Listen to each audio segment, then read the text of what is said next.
வணக்கம் மக்களே, இன்றைக்கி நம்ம பார்க்க போகிறது ஒரு ஆர்ஆர்பி என்டிபிஎஸ்சியில் 2021 கேட்ட ஒரு இன்ட்ரெஸ்டிங்கான கொஷினுங்க. ஹவு மெனி 1/3 இன் 72? இந்த கொஷின் நான் கன்ஃபார்மாக சொல்கிறேன், 99% இந்த கொஷின் நீங்கள் தப்பாக தான் ஆன்சர் பண்ணுவீங்க. ஏன்னா ஸ்டார்டிங்கில் நானே இது மாதிரி நிறைய தப்பு பண்ணியிருக்கேன். என்ன பண்ணுவீங்க அப்படின்னா, இந்த 72ல் எத்தனை 1/3 இருக்குதுன்னு கேட்குறாங்க. நீங்கள் என்ன பண்ணுவீங்க, 72வை 3ஆல் டிவைட் பண்ணிங்கன்னா உங்களுக்கு 24 கிடைக்கும். ஸோ ஆப்ஷன் ஏவை டிக் பண்ணிருவீங்க. ஒன்று நல்லா தெரிஞ்சுக்குங்க, கொஸ்டின் எடுக்கிறவங்க நம்மளை கன்ஃபியூஸ் பண்ணுறதுக்கு ஆப்ஷன் ஏலாம் ஃபஸ்ட்டு கொடுப்பாங்க. அதில் தான் நம்ம கன்ஃபியூஸே பண்ணுவாங்க. இந்த ஆப்ஷன் ஏ இருக்குது பாருங்கள், இது ஒரு பெரிய கண்டம் இது. ஸோ இதுலேருந்து நீங்கள் தப்பிச்சு வரணும். இந்த மாதிரி மிஸ்டேக்லாம் பண்ணக்கூடாது.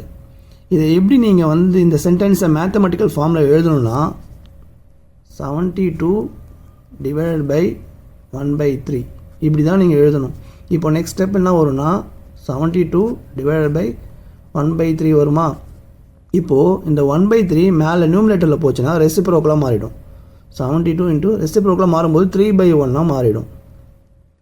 இப்போது 72 3 இன்ட்டு 3 என்ன வரும், 3 2s are 6, 7 3s are 21. So இந்த சம்மோட கரெக்டான ஆன்சர் 216, ஆப்ஷன் சி. ஓகேங்களா. ஸோ இந்த மாதிரி மிஸ்டேக்லாம் பண்ணி ஆப்ஷன் ஏவை டிக் பண்ணிடாதீங்க. கொஞ்சம் கேர்ஃபுல்லாக இந்த மாதிரி சம்ஸ்லாம் சால்வ் பண்ணுங்கள். ரொம்ப ஈஸியாக தான் இருக்கும். இந்த மாதிரி உங்களுக்கு நிறையா ட்ரிக்ஸ் வேணும்னா இந்த சேனலை ஃபாலோ பண்ணிக்கோங்க. மறக்காமல் இந்த வீடியோவை ஷேர் பண்ணிவிடுங்க. நெக்ஸ்ட்டு ஒரு சூப்பர் ட்ரிக்கில் சந்திக்கலாம். நன்றி மக்களே.